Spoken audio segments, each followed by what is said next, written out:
The First Million Words, Episode 22, The 7-Point Palm Exploding Plot Technique, with Dan Wells.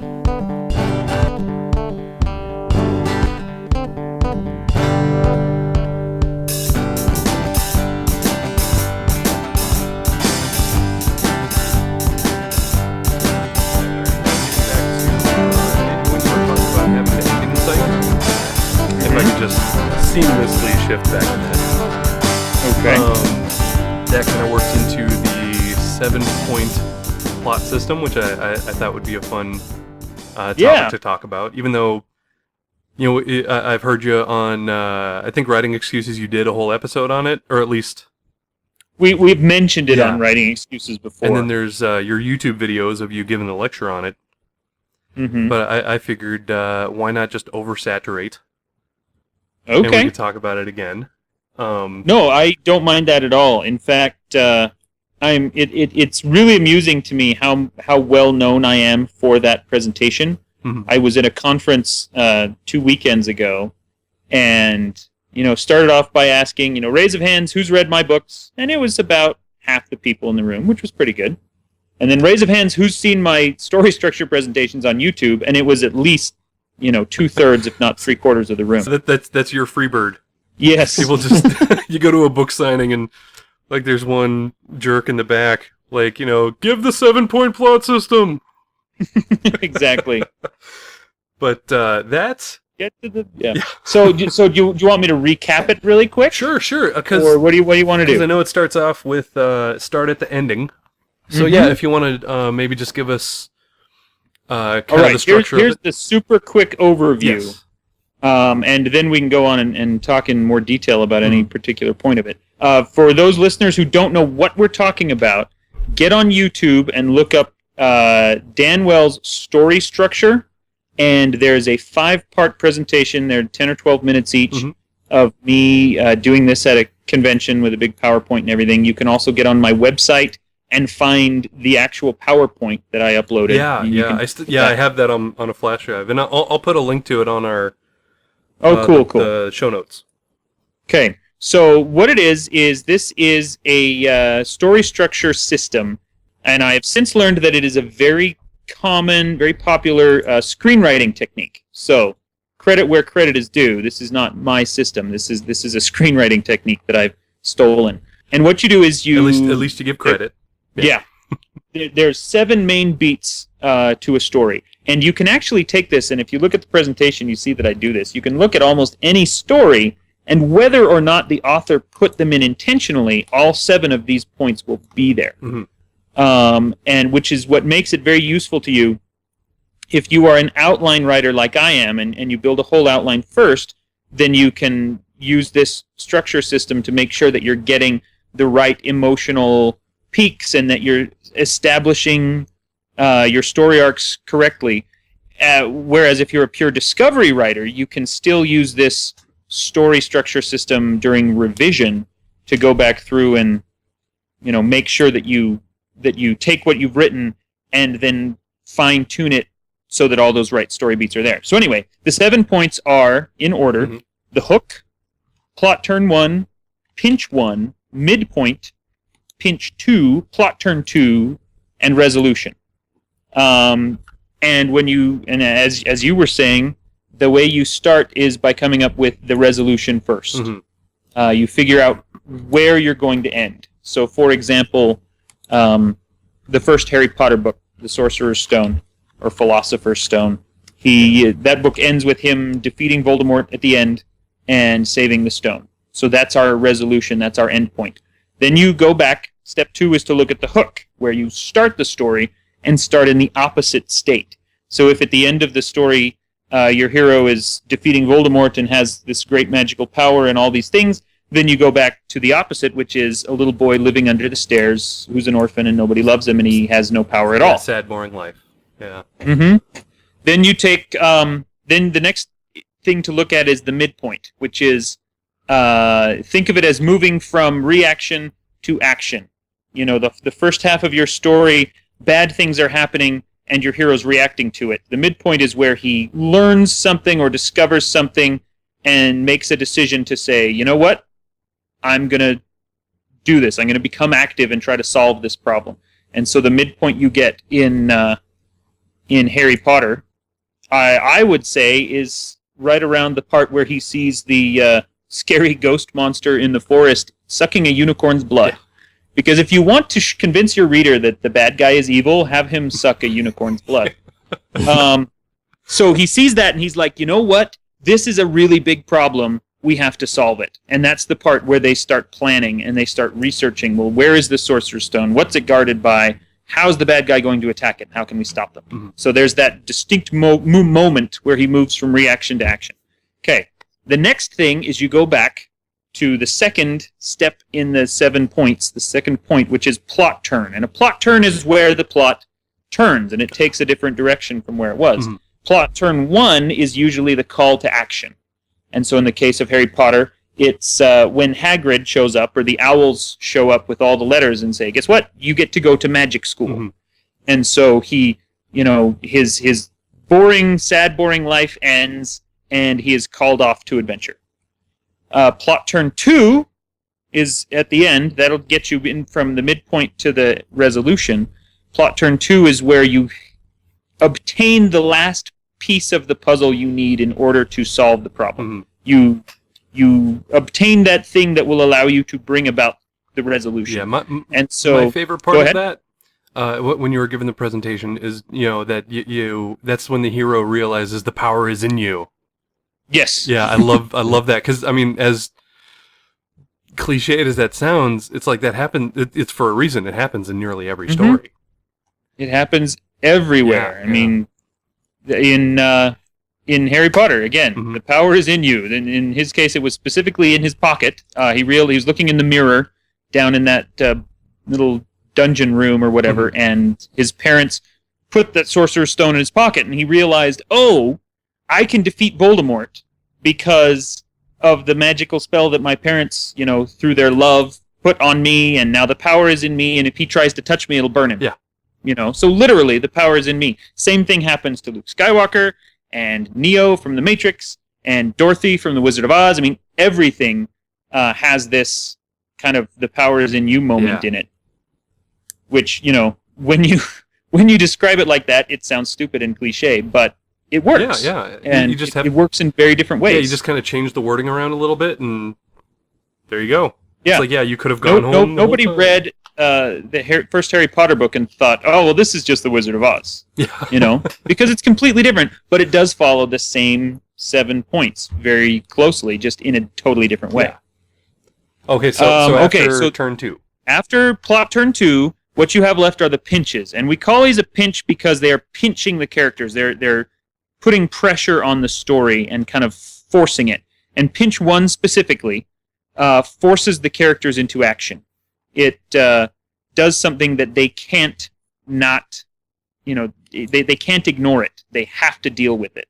And so, again, using Harry Potter as our example, a troll attacks the school, which is, the first time that Hogwarts has actually been dangerous. Yeah. And specifically, what happens with the troll attack is that they've evacuated the school, and so there's no teachers around.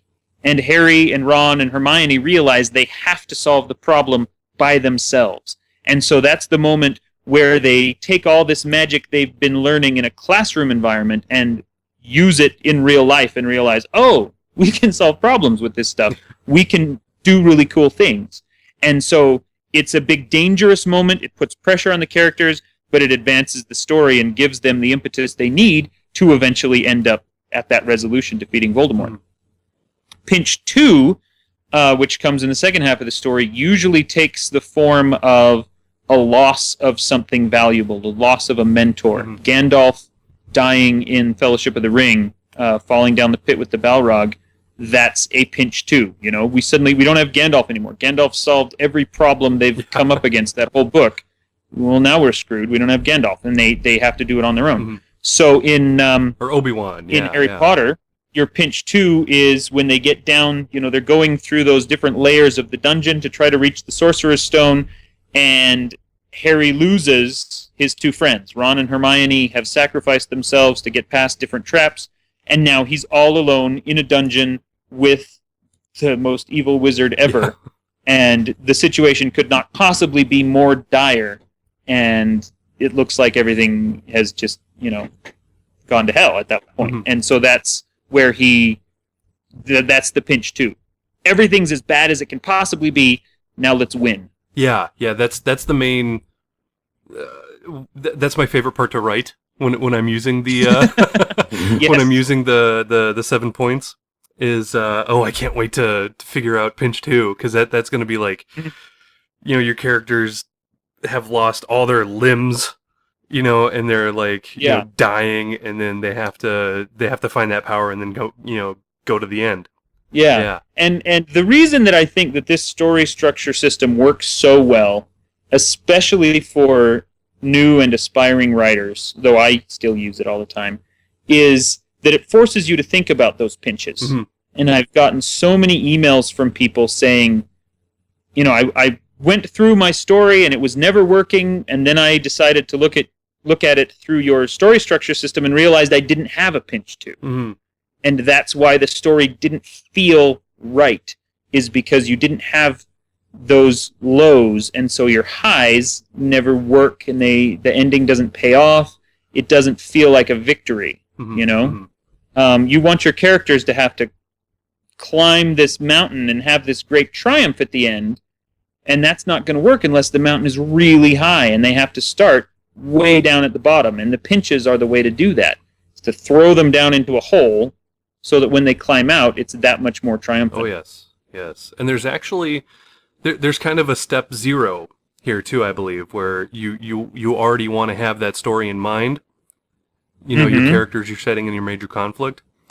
Definitely. Yeah, because if you're just, like how I have, I made myself this huge Google Doc that's just all of my writing tips and everything, and basically I put it down as, it's like hero has a sad, boring life. Turn 1, hero fills the role. Pinch 1, bad guy attacks. So I think it's use that as the template.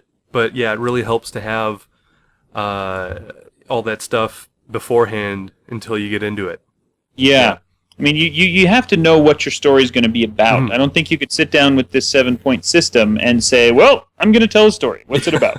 you have to figure out, what kind of story you want to tell. Yeah. And then you can build it from there. And then even after you're done with the 7 points, all you've got is a skeleton at that point. You still need to throw in all of these cool characters and their backstory and extra elements, set dressing and settings in general, and all of these extra things to make it a full, rich story that people like. Yeah. And this does not count as an outline. This is just kind of like the skeleton. Yes. Okay. It is a map that and like I said, I still use them. Mm-hmm. So when I sat down to write, I just finished writing a novella called Isolation that is part of the Partials sequence, and it's going to come out this fall. And so I 2-3 weeks ago sat down to start that and basically said, well, which character am I going to talk about, and what's this story going to be about? And once I had that in my mind, I wrote down the 7 points. Okay, what's our resolution? What's all this? Figured out what it was going to be, and then fleshed out the story into an outline with that as the starting point. Nice. And this also, I mean, it works. I think you could still do the 7-point system, which, by the way, I keep having to stop myself in my brain from calling it the 7-point palm exploding heart technique. Because I watch way too much Kill Bill. But where was I going? Oh yeah, you can still have this and still consider yourself a discovery writer, I think. Yeah, definitely. Well, like I said, it depends on at which point you use it. If I talked to one person who said, if I know how it ends, why should I write it? And there's a lot of people, and that's how they think, and that's totally fine. Yeah. But eventually, you are going to want to do a revision. And I can't stress this enough. Even discovery writers need to go back and do revisions. Once you already know how it ends, you revise. The best advice I heard on that topic was somebody who said, your first draft is for what you want to say, but your last draft is for how you want to say it. You need to make sure to polish it until it's really good. And during that revision process is when a discovery writer, or a pantser, as I've heard it referred to a lot recently. Yeah, we actually had that. That was one of our early topics on the show, yeah. Okay. Well, we called it pantsing. Pantsing, which just, yeah. to me, makes it sound like you go around pulling people's pants down, but... I know, that's always what I think. And people, bloggers will ask me that. So, are you an outliner or a pantser? Like, well, I outline in my pants, so both. Even if you are a discovery writer or a pantser, you are still going to want to keep story structure in mind, whether it's this system or a different one, because that's going to help you give shape to the story that you have created. Mm-hmm. And like we said earlier, having that ending and having something in mind, that's what helps you finish. That's what helps me for the most part. Every single time. Yeah. And that was in the course of my writing career. That was the most valuable lesson I learned, was to plan my endings well, because I know from experience I don't write endings well unless I plan them in advance. My endings used to suck. Oh, well, that's kind of the we were talking to somebody else about that, like how Stephen King doesn't plan anything, and it usually ends up, you have all that suspense, and then you get to the end, and it's like, oh, that happened. So yeah, you really want to have that ending, that knockout, ending lined up so that you know what you're working towards.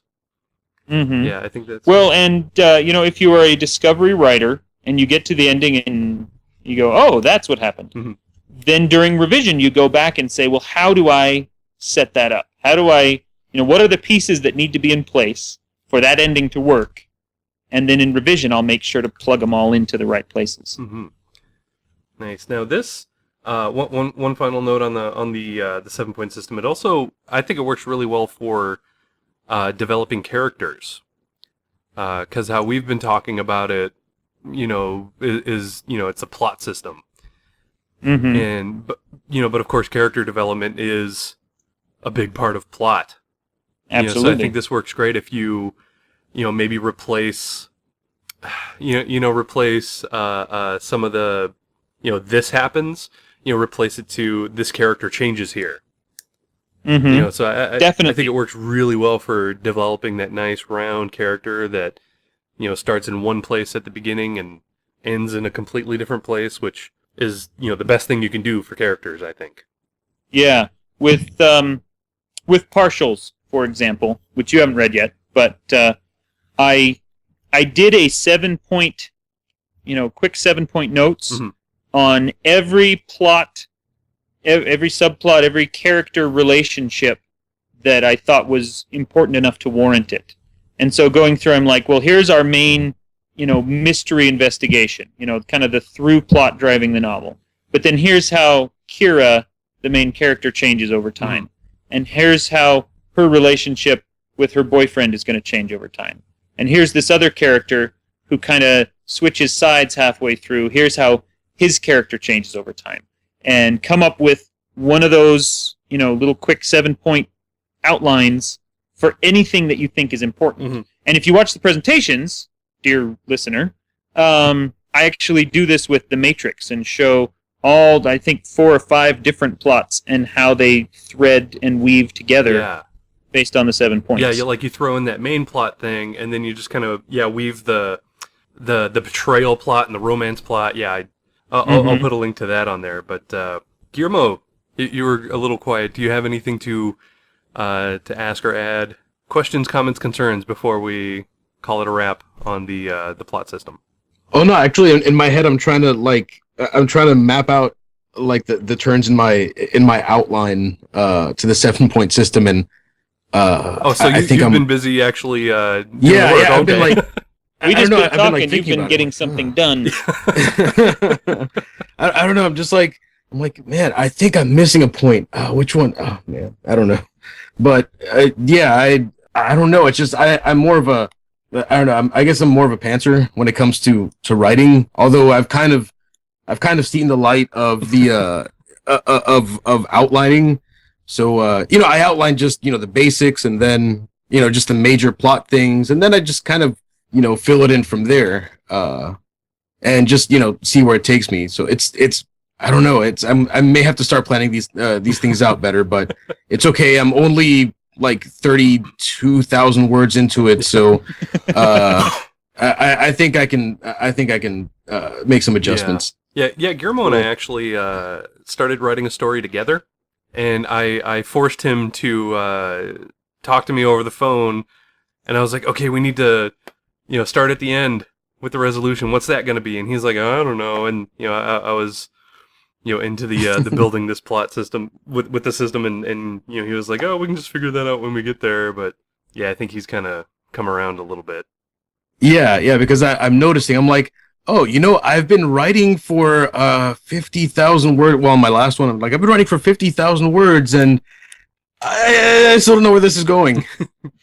So yeah, that one is on the shelf for now, and then the other one that I'm working on, it's kind of like a weird cross genre sort of like comedy that is only really funny to me. We'll have to take precedence at least for now. Yeah.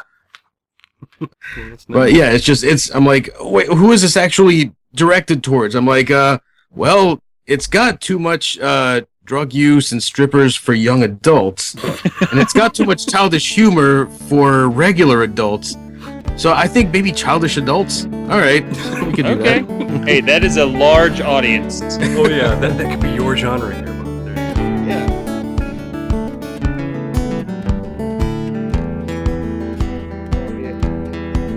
Whoa, bless you. God bless America. That was a sneezing. Yeah, you are sneezing. A dog just barked. Oh. It must be one of the neighbor's dogs, because I don't have a dog. Unless you count my son, he barks sometimes. Oh, okay. Yeah. Wait, you got a dog? No. My little boy, he barks sometimes. Oh, okay. Yeah, no, it must have been one of the neighbor's dogs barking at the moon or something, because that's all that's out there, really. I live in a pretty calm neighborhood. Not a lot of, not a lot of horrible stuff happens. Yeah, well, God willing. Yeah. Oh, boy. So, hey, how's your neighborhood? It's good.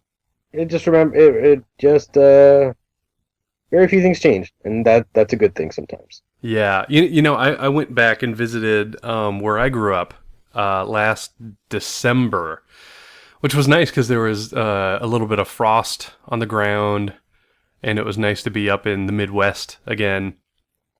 And it was cold, and yeah, a lot of stuff did change because the town that I grew up in, Zion, Illinois. Up until maybe just a few years ago, it was still a prohibition town. Wow. Yeah, like they did not allow the sale of alcohol in the city limits. Oh. Which meant as soon as you crossed over out of Zion, there were just bars and bars all over the place. Yeah. What you call it, Zion? Sounds more like Babylon. I don't know. Yeah. But I went up there and of course there was a lot of growth. Like they got rid of the Blockbuster Video, and now there's a 7-Eleven there because they can sell alcohol. So there's a 7-Eleven and like an Applebee's. But it was nice because like the Jewel was still there. Did you ever have those when you were growing up? No. Oh, it's basically like, in Florida they're Publix, and I don't know what you would call. I don't know what grocery stores are around. Around here? Yeah. Just Giant and Safeway and Shoppers Food Warehouse. Okay, yeah, because up where I came from, we had Jewel and Osco. Osco was the pharmacy, and so that was like your grocery / pharmacy store, and then we also had Piggly Wiggly. Okay. So yeah, it was nice to go up there and see a Piggly Wiggly again, and do all that. But there was also like the movie theater my first job ever at the little 3-screen movie theater. The little theater was closed down, and now it's just kind of an empty building. Actually, no. they had next in the same little building, we had a barber shop on one side and like a like baseball cards and sports memorabilia collectibles on the other. And that section, the little sports memorabilia store, is now in the theater, like lobby too. Oh. So it was just kind of weird going there, and the little 3-screen theater that I used to work as a projectionist is shut down. So Oh, yeah. yeah, but all the people were still the same, and that was nice. I still had no cell reception there because it's a quaint little town in Illinois. Ah, I understand. Well, that's good. I went to the place that my family and I used to go to like almost every Sunday. Uh-huh. It was a Chinese buffet. Ooh. But they closed down the buffet part and turned it into a kind of a pool hall. Oh. So I'm like, oh, well, I was kind of looking forward to some buffet, but I guess so it's not. so it's a Chinese pool hall now. Yeah. It's Nice. just like you can buy fried rice and chicken wings and on one end, and then the other end you can get beaten to death with a pool cue. Sweet. Nice. So, our most recent episode that people just heard, it was about plotting. Okay. And do you remember the 7-point system that we talked about with Dan Wells? All I know is that it ended with your opponent writhing in pain on the ground 3 seconds before his head exploded. Yeah. I do keep referring to it as a 7-point palm exploding plot technique. So I think that's what I think that's what I'm going to call the episode. Okay. Instead of calling it the 7-point plot system, I'm going to call it the 7-point palm exploding plot technique with Dan Wells. So that's what it's going to be. Our longest title yet. Okay. And you're not going to name it reminiscing about old Chinese buffets? No, I'll make that part 2. Okay, sweet. And why is there no cell reception in Zion, but there's alcohol? So, Well, and deep dish pizza, yeah. Well, I think if you have 2, then you don't need the third one. I think they're sort of interchangeable, Yeah. perhaps. So, do you remember? It was a while ago that we physically recorded the episode with Dan, which by the way, that was nice of him to be on our show, our little show. He's on another couple of podcasts, one called Writing Excuses, the other called Do I Dare to Eat a Peach? And they're really fun and very professional, unlike us, which we are not professional. Yeah, but that's why they love us. We're kind of like the minor league team. Yeah. Sort of. We're like the except- cable access of podcasts. Yeah. But that's okay. We can that's something we can work with, man. Yeah. Lots of dead air, lots of us going, yeah. And like, hey, remember when you said this? That was really cool. That's our whole show. Yeah, that's cool. That's there's a few authors that I might nerd out over. So I can't completely discount it. Mm-hmm. I'm like, I can't say I'm a professional because professionals are paid, and we're doing this out of the kindness of our own colon. But it's still fun. Yeah. Well, that's the whole point of the show, is just so that we can get advice on how to be better authors, not better, podcasters. Because who can teach you that? There's no such thing as a professional. Well, I guess there are professional podcasts, but probably a few. Mostly it's just people doing shows out of their garage, which I'm in my garage right now, and it's very hot because I'm in Florida. Oh, and I'm in a basement, and it's relatively good because nice. It's nice to have a basement again, huh? Oh, so you have no idea how awesome it is to know that you're underground. I think somehow being a basement dweller is kind of like my natural default thing. So. Yeah. Well, that's how I grew up. I had a basement bedroom, which was nice, and it had a shuffleboard court in it because I guess the previous tenants or residents were old people. Oh yeah, what I love about mine, no sunlight, and if you know me, you know that I hate sunlight. Yeah, because you're Gollum. Yeah, because I am Gollum, and I just sit here with the One Ring. I don't know. I mean, after a while, he probably got bored of just pulling the ring off, putting it back on, and like yeah, shining yeah. it. You know, like after a couple hundred years, it's like he probably did some not good things with that ring, just to try something new. So Well, and I mean, he probably because he's kind of volatile, Gollum. yeah, yeah. I wonder if there was like a big blowout when he called Comcast and they were like, "No, we don't service, uh, Middle Earth." Because it doesn't exist, and you're actually a fictional character. So goodbye. Well, I think we have a new idea for a crank call. Yes. And sir, what's your address? Middle Earth. I can't do a Gollum impression. So I can't either. It's like, what do you mean I don't get Spice Channel? he probably would want that. He was very lonely. Yeah, So I'm just saying. yeah. Back to the topic. Do you remember the 7 points? Because I saw originally the video that Dan put up that's on YouTube, and I'll put a link to it in the show notes about the 7 point system, and it just changed how I write. I've always been an outliner, but now my outlines consist of, that's the first thing I do. I get my characters, I get my setting, I, come up with a conflict, and then I do the 7 point system, which is, to go back to it, is the hook, which is the intro, and you get plot turn 1, plot turn 2, midpoint. No, wait. Hook, plot turn 1, pinch 1, midpoint, pinch 2, plot turn 2, and conclusion. And I always do that with the stories I write. That's the first thing I go to, and then I start mapping it out a little more in depth and doing, like a chapter by chapter thing. So, and I think like we mentioned, it works great if you're an outliner like me, or if you're a pantser and you just write whatever. It's good to have those 7 points because that'll help you finish, which is the biggest thing you have to learn as a new writer. So yeah, finishing is it's actually difficult, and then yeah, I don't know. Then keeping it interesting, making sure it's not cliche is very difficult. You yeah, just that's have to, especially since it's all pretty much been done. Yeah, you just have to put your own cool little twist on it. That's another thing is like you just have to you just have to write if you have an idea and it's like, oh, it's been done before. Well, the idea may have been done before, but not with your particular twist on it. And I think that's an important thing also to learn as a new writer, is not just finish, but just do what you do. Just do it. Okay. Yeah. That sounds good. Nike, just do it. Swoosh. They're never going to change their slogan, are they? Nike.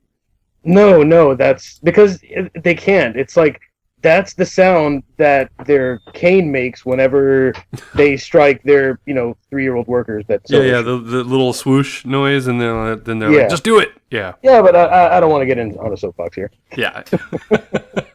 We have enough of that going around. Yeah. Election year, right? Oh boy. Yeah. I can't wait until this is all over. Yeah. And it's we can just plunge into an anarchic society with tribes, and maybe we'll eventually be more like feudal Japan. Well, I was talking about the election season, but I guess the end of democracy would be cool too. Yeah, I just meant like politics and government in general. Whatever, fight the power. Okay. All right. So how has your writing been this week since we last talked, which wasn't that long ago? Well, I've actually I've got a test for kind of certification that's coming up. So I've done very little writing and quite a bit of reading. Mm-hmm. Very boring, very just technical stuff. I'm like, I don't care. Like, I got excited when the guy who wrote the book put in a Jetsons reference, and I was like, ooh, Jetsons reference. But that's it. What book is that? It's some A+ book where he was likening. It's not a fiction book. It's it's like a book on how to do nerdy computer stuff, like you. Yeah, okay. Exactly. He's like AMD is Spacely's sprockets, where with Intel is the other guy, Cogs, I guess. I don't know. Exactly. Oh, what? Oh, sorry. Oh. You have no idea how often I've done just that while reading the book. Oh, I have narcolepsy. I had this horrible dream that you were talking about computer stuff and A++, whatever that means. HTMD, I don't know. Well, the people who know what I'm talking about are slightly more amused. Yeah. But not very much. Just they're like, oh, all right. It's like when you kind of like your brain recognizes, hey, this is supposed to be funny, but it's just it's like, oh, that's funny. Yeah. Haha. That was a joke. Yeah. Yeah. I haven't. My week's been kind of like that too. Because I have a 2-year-old who is now like refusing to nap, and I have just about a 2-month-old now who is also refusing to nap, and also my wife's on the maternity leave, which is nice. So basically, my house is full of people. And I'm going to bed like earlier and earlier and waking up with the sun, and not my sun, I mean like the actual soul, the sun that we orbit. Okay. Or that orbits us. Who knows? I don't know how science works, but if you want to, if the textbook you read was written back in the year 1. Yeah. Which I mean I grew up homeschooled, so it pretty much was, but okay. Yeah. Anyway, I've been doing a lot of outlining lately and a lot of just kind of planning stuff, but I can't. I know I should just buckle down and write something, but I have this nagging feeling in my head that says, this the voice in my head that says, you're only going to have like 30 minutes to write. So what good is that going to do you? And I really just need to take those 30 minutes and just write. Because that's 30 minutes that I could have been writing, but I'll just kind of sit and eat breakfast and like be scrawling notes down on where I want my chapters to go and stuff, and my plot and all that. But yeah, I haven't put a lot of words into actual documents. And also my wife has finally agreed to start watching Game of Thrones. Oh, that could be good or bad. Yeah, so we started with season 1, episode 1, and we watched it. And the first thing she said after we watched it was, "I saw 15 boobs." It's always good when it's an odd number. Yeah. Well, one of them, some of them are just from the side, so you can't. And I think some of the Dothraki women just have like one boob hanging out. Yeah. And I don't know. I guess that's because they're like savages. I don't know. But yeah, we're like 4 episodes into it now, and I'm seeing, a lot of stuff that I didn't see the first go around. So, and it's making me want to read the book, which I got 60 pages into, and then I was like, you know what? I can just watch the series, and so I didn't actually read the book. Also, Game of Thrones, the book, it's kind of from a different time, Okay. It's kind of, just a couple steps removed from Tolkien, and there's kind of a lot of, a lot of exposition and a lot of, going into the detail of the different houses and stuff like that.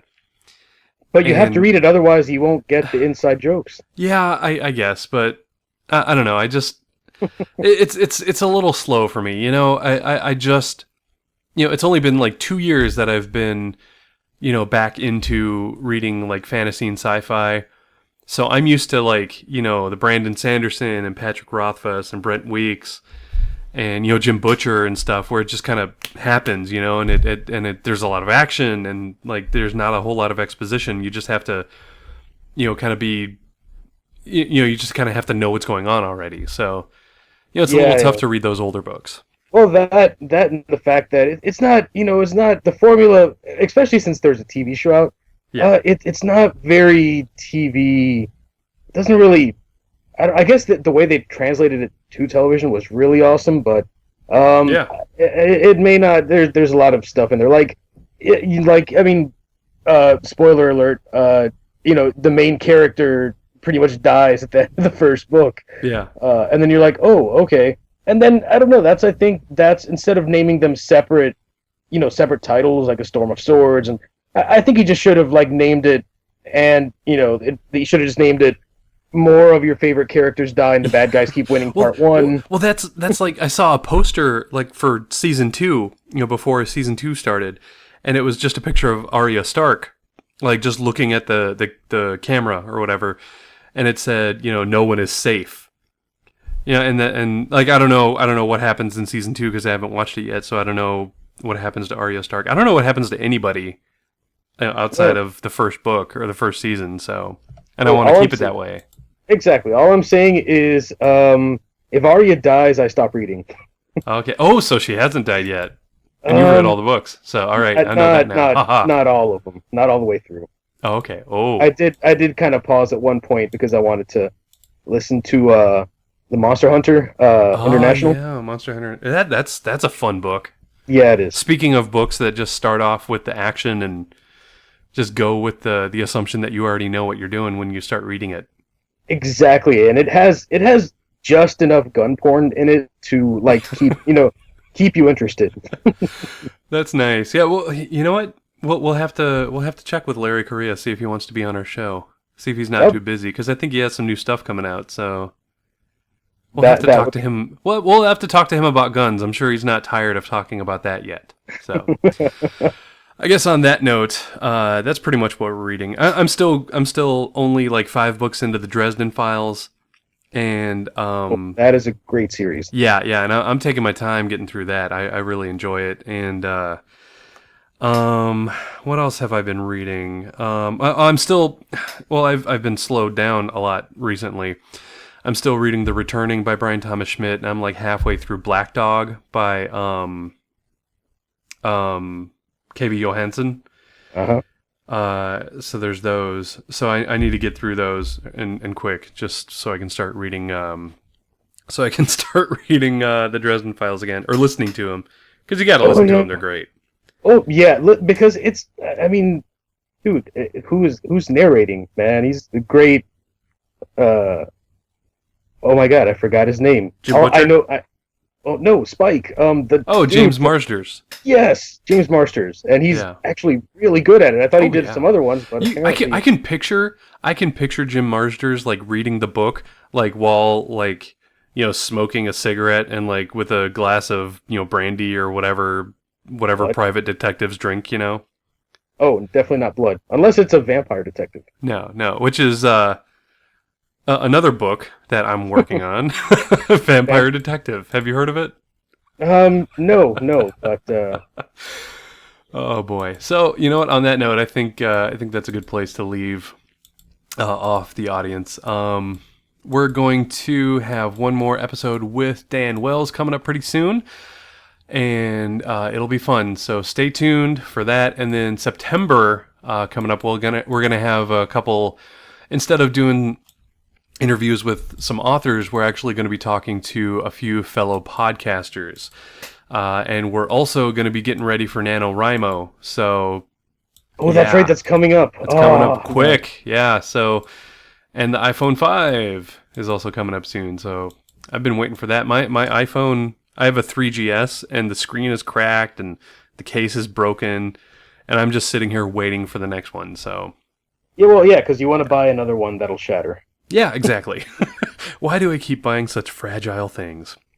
It's like, all right, I made this I made a hammer, but it's made out of dried up dirt.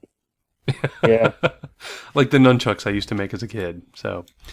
Oh, like with your mom's broomsticks? Yeah. Oh yeah, and I also wore my mother's nightgown as a cape because I was Batman. So. And then when she caught you, she would beat you with your homemade nunchucks? Yeah. She was a ninja, by the way. So.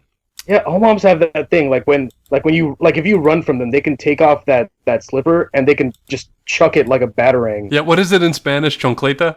Chancleta. Is that that word is my favorite word in Spanish now, and it just means it's like the word for flip flop or something, right? Yeah, it is. That's so cool.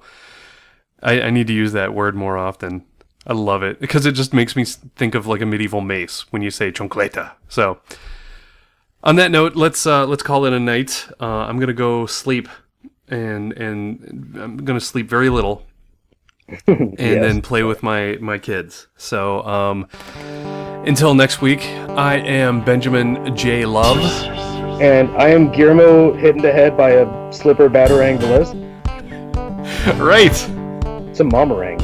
A mamarang. A mamarang? No. Mamarang? No, that doesn't work. That'd be if she threw her boob. That would be even more disgusting. That would definitely, I would never do anything bad ever again. Yeah, but I definitely have an idea for my next character, for my next superhero series.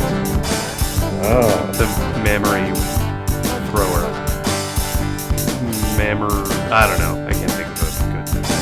Oh well. Mammo chucker?